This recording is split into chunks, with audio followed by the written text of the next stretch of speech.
Marami sa inyo. Nasa tama na kayong daan na humihingi lamang ng hustisya. Napakarami na ang nakaramdaman ng isig itong mga nakaraan. Marami sa hapon natin. First time dumali sa mga ganitong pagkilos. Kaya pinabati ko ang marami sa inyo. Nasa tama na kayong daan. Huwag na tayong pumikit kapagkat tayo na ay nagising. Asahan natin na dapat hindi lamang ito mamatay ng isang linggo o isang buwan o 3 buwan. Dito na tayo, dito tayo. Magandang pwesto rito. Wala nang mapagsamantala. Ayan, share nyo po. Live na natin mga kababayan, dito na. Sumugod na rito sa EDSA. Mga ralisa at marami pang parating. Naku, napakarami daw ang darating mga kababayan. Kaya share na po natin ang live.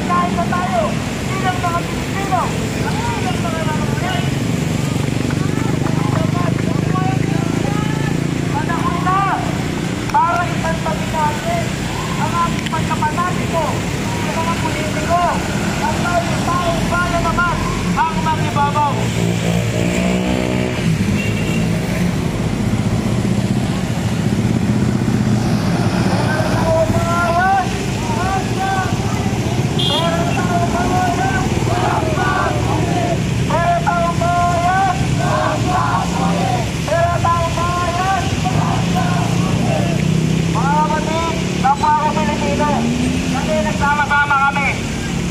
Iba't-ibang maniniwala, iba't-ibang perception, iba't-ibang ang sinusuportahan namin sa mga politiko, pero nagsama-sama kami dahil iisa lang ang aming kalaban.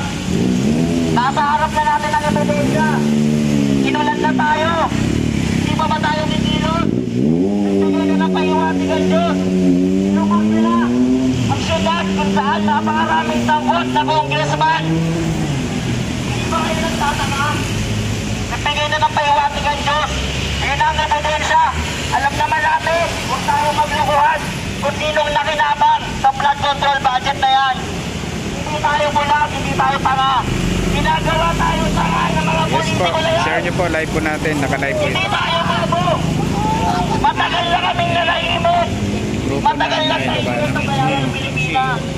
Magsama-sama tayo. Tapos na pa lang ang imot. Kung hindi tayo magkadalila dito. Meron ba? Wala. Dahil lahat sila nakikinabang. Inihalal natin sila para magserbisyo. Hindi para magpakayaman sa pera ng taong bayan. Pera ng taong bayan yan, mahiya naman kayo. Pag pumunta kayo ng ospital, sa labas pa lang, napakadami ng tulong. Kulang ang ating mga bed capacity. Walang-wala mga kapatid. Ang ating public transportation, mas nauna pa sa atin ang mga kapitbahay ating bansa. Hindi tayo mahirap. Galit lang ang mga politiko na yan. Tulong tayo ngayon. Nananawagan ako. Tulong-tulong po tayo para ay doon pa, bawa nga ba? Hindi na po ito para kung kanino ka naniniwala.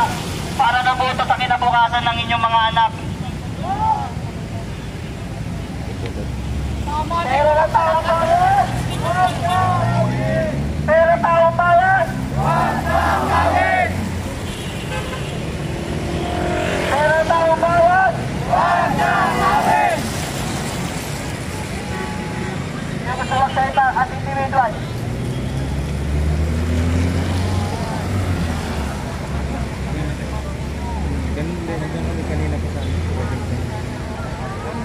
Ayan, Ilocano Builders Party List po ang sumugod dito sa White Plains EDSA mga kababayan.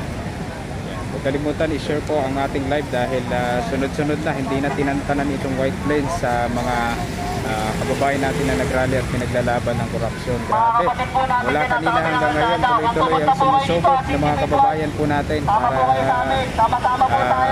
ipanawagan ang matinding korupsyon sa gobyerno. Sa mga nanonood po sa atin, i-share nyo po mga kababayan ang ating pong live para po makita ng taong bayan. Ikaw ay taxpayer ay nako, Tapos manood sa babawasan. mga makiisa sa mga panawa. Anong gagawin nila? Pansusugal nila. Tama ba yun?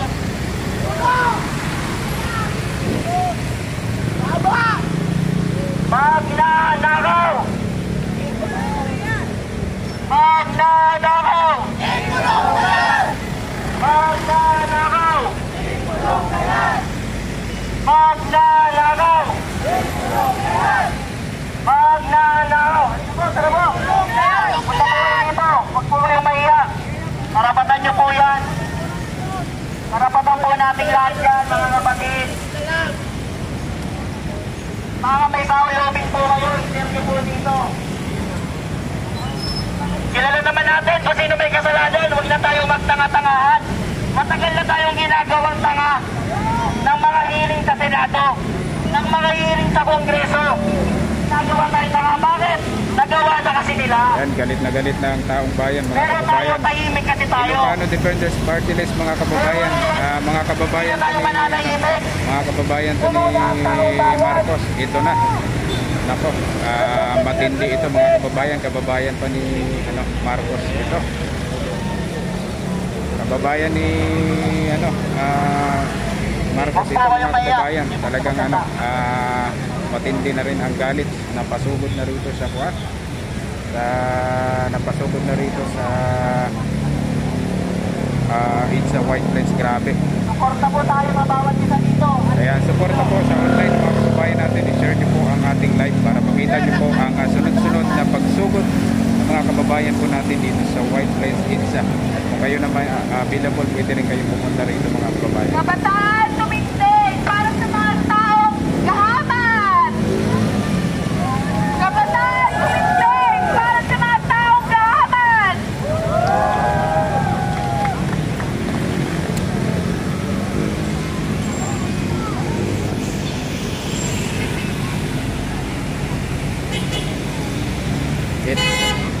8 minutes pa lang, Kuya Bok. At mga wakay, nagalingan niya Manila! Hindi kami, pulitin kami! Halikan, pusikin natin ang mga tao, ang mga kurang opisyal ng ating bayan! Grabe, hindi na tinantanan mga kababayan itong White Plains. Kanina, may sumugod rito, ngayon may sumugod na naman. At mamaya, may susugod pa mamaya. Napakadami mga kababayan. Grabe, matindi to. Kababayan to ni Marcos ito. Ilocano Defenders Party List. Ang sumugod na rito talagang parang sinusukan na ata si Marcos dito mga kababayan. Grabe. Pati kababayan niya dito napasugod na. Oray ko dapat kaatigan. Kaya iniubos natin ang karapatan. Singilan at mga kurap opisyal ng ating bayan. Waray? Mga kurap opisyal ng ating bayan. Waray yan. Huwag natin hayaan. Para natin mag-coordination.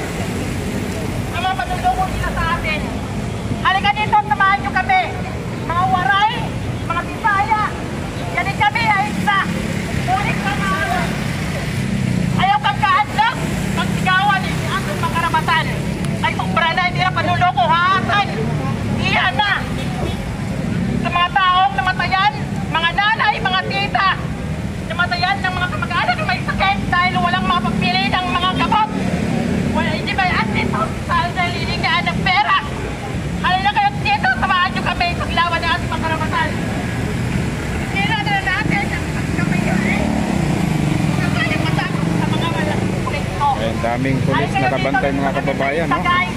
Tulungan nyo kami. Ilang truck itong nagdatingan dito mga kababayan dahil tuloy-tuloy na ang pagsugod. Hindi na tinantanan itong White Plains. Grabe to. Grabe na ito mga kababayan. Kanina pa ang individual. Kapag-apa tayo dito sa laban natin. Isa lang po yung kalaban natin. Korupsyon. Yun ang tunay na nagpapahirap sa atin. Hindi mahihirap ang Pilipinas. Mga sakip kasi nasa gobyerno kaya tayo naghihirap. Masisipag naman ang mga Pilipino.